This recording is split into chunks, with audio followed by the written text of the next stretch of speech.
মুর্শিদ ভাই কে?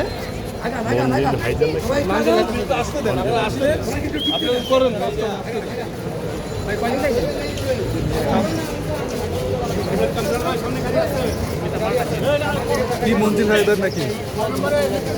লিফটে লিফটে লিফটে লিফটে লিফটে লিফটে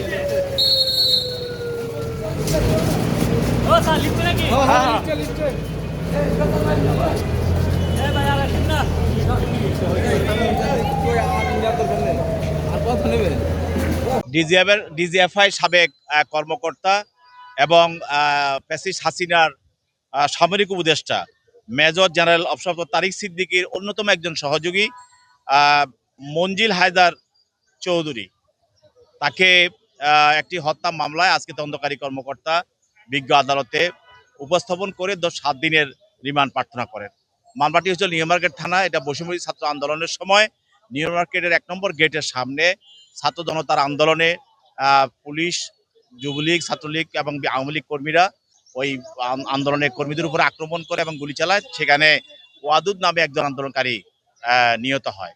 সেই মামলায় আজকে যে আসামি মঞ্জিল হায়দার চৌধুরী, তাকে সম্পৃক্ত পাওয়া যায়।